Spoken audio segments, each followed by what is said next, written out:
Hello, bienvenue pour ce nouveau partage sur un épisode assez connu concernant Jésus. C'est-à-dire cet épisode où il a changé l'eau en vin aux noces de Cana. Il n'y avait plus de vin lors de ces noces, de ce mariage, et Jésus demande à ce qu'on lui amène de l'eau. Et ainsi est servi aux invités du vin, et d'ailleurs le meilleur vin qu'ils ont bu, sans savoir qu'il s'agissait à la base d'eau.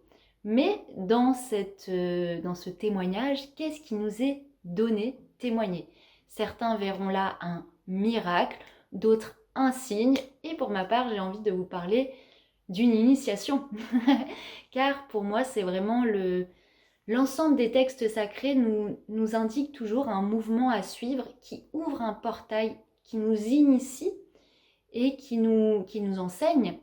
Et d'ailleurs, dans le vin, on peut faire ce parallèle avec le sang du Christ, le sang recueilli par le Saint Graal lors de la crucifixion, ce sang qui est récolté, et ce sang qui s'écoule de Jésus, de Jésus, c'est vraiment recevoir les enseignements. Et dans enseignement, on entend le mot saignement. Donc, dans ce qui est récupéré dans le sang, c'est directement les enseignements vibrants, vivants de Jésus qui s'écoulent de lui par ce qu'il a incarné. Et ça nous rappelle que tout ce qu'il a évoqué, transmis comme enseignement, c'est pas juste des mots et quelque chose à recevoir par le mental. C'est quelque chose de vibrant, de vivant, qui fait partie de notre nature, donc c'est le réveil de notre vraie nature divine. Et il rappelle qu'il est venu l'incarner par son corps, dans son corps, ici et maintenant. Et il le porte en lui. Et tout ce qu'il a transmis, c'est pour réveiller ses propres enseignements qui sont déjà présents dans le sang qui coule en nous. Donc c'est pour réveiller quelque chose qui est présent déjà à l'intérieur de nous-mêmes et non pas pour nous convertir à quelque chose qui ne serait pas de notre propre nature. Donc on a vraiment cette image de recueillement des enseignements du Christ à travers son sang et le fait que ça correspond à notre propre nature intérieure.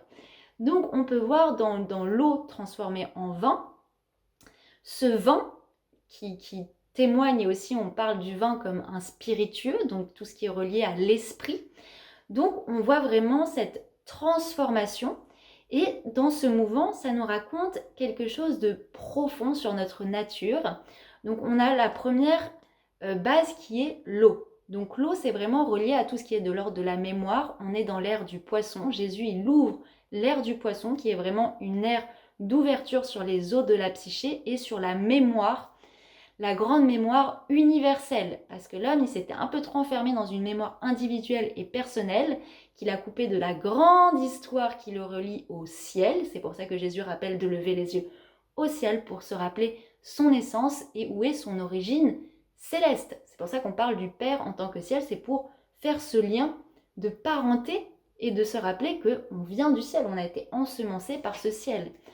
Donc il y a vraiment ce rappel, ce mouvement. Donc l'eau en base, c'est vraiment cette clarté de la mémoire, de notre psyché intérieure à laquelle on doit s'ouvrir intérieurement.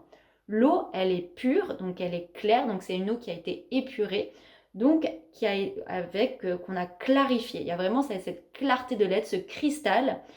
Et donc cette eau, quand on va plonger dans cette mémoire de l'eau, qu'est-ce qui va se révéler? Il y a vraiment, on plonge dans cette mémoire, et comme on plonge, naturellement, cette eau, elle va nous révéler par sa mémoire notre vraie histoire. Donc, ça va nous relier à notre hérédité, notre héritage, notre lignée. Donc, elle va se transformer en vin, en sang. Donc, c'est vraiment la révélation de l'héritage que Jésus est venu nous transmettre par ce qu'il incarnait dans son corps de chair même, puisqu'il a fait tout ce qu'il transmettait, il le transmettait à travers un corps comme vous et moi.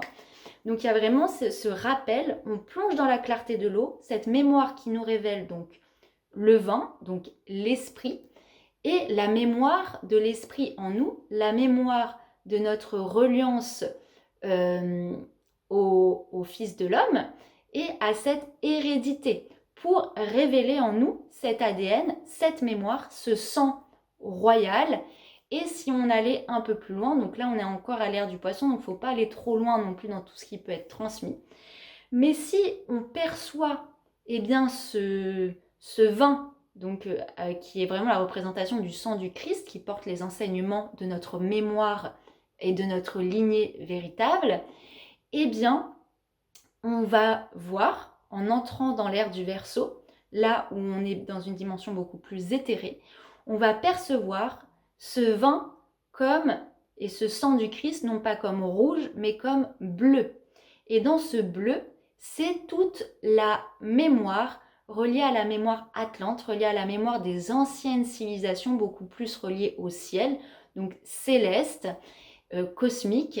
Et donc, on a la révélation du sang royal qui est bleu. Et pourquoi ce sang est bleu? Ce sang est bleu parce que c'est notre hérédité, notre héritage des grands avatars. Le premier grand avatar, c'est Krishna.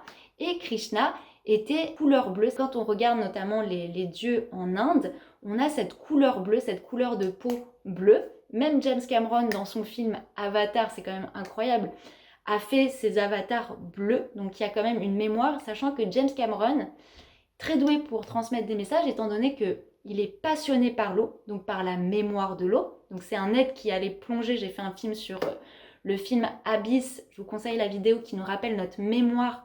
Quand on plonge dans les profondeurs intérieures, on touche à cette mémoire, non pas reliée à des extraterrestres qui seraient dans le ciel, mais ces extraterrestres sont dans notre intériorité, donc dans notre propre profondeur, c'est ce que raconte le film Abyss. Et dans Avatar, les êtres ont la peau bleue, et si on se rapporte aux vrais avatars d'un point de vue spirituel, ils ont cette même peau bleue. Et James Cameron, il est allé chercher cette mémoire dans l'eau, dans ses propres plongées intérieures. Donc ça, c'est une petite aparté symbolique. Mais il y a vraiment cette hérédité, cet héritage des grands avatars que Jésus est venu rappeler, transmettre à son tour, révéler à son tour. Et c'est pour ça que le sang royal, le sang des lignées royales, on parle d'un sang bleu parce que c'est de cette lignée des grands avatars, des grands maîtres spirituels à l'origine des civilisations et qui ont ce lien notamment avec le ciel, donc toujours pour nous ramener à cette dimension du ciel, que notre origine n'est pas que terrestre matérielle, mais qu'il y a une vraie reliance à la dimension des cieux, non pas les cieux comme dans un paradis avec une vision très dogmatique et catholique fait de petits nuages, mais vraiment une dimension où on réveille cet ADN relié à l'ensemble du cosmos, donc c'est un ADN qui est relié d'un point de vue cosmique, donc il y a une vraie reliance à beaucoup plus grand et à cette mémoire universelle qui va qui nous élève vers une histoire qui dépasse le plan de la matière et qui nous relie à plus grand. Donc on a vraiment, dans cette étape de transformer l'eau en vin, on a la révélation du sang du Christ qui porte les enseignements que nous-mêmes nous portons dans notre sang, donc le réveil de cette propre mémoire et de notre propre ADN relié bien, à Jésus, mais relié aussi pour révéler notre Christ intérieur. C'est pour ça qu'on part d'une eau claire. On part de faire le cristal en nous, d'ouvrir à cette clarté de notre psyché intérieure. Et pour arriver à cette révélation que ce sang n'est pas simplement rouge, il est bleu et il porte la mémoire universelle, notamment la mémoire atlante des anciennes civilisations. Et ces anciennes civilisations, tout simplement, elles sont les gardiennes de la mémoire de nos origines beaucoup plus célestes. Et Jésus, c'est ce qu'il est venu, notamment incarner dans la chair, et rappeler que nos origines sont célestes, que c'est le Père qui est venu ensemencer la terre. Donc ça nous rappelle ce mouvement et cette reliance. Et ça, j'ai trouvé ça très intéressant à explorer. J'avais vraiment envie de vous faire une petite vidéo de rappel. Donc je vous remercie pour cette écoute.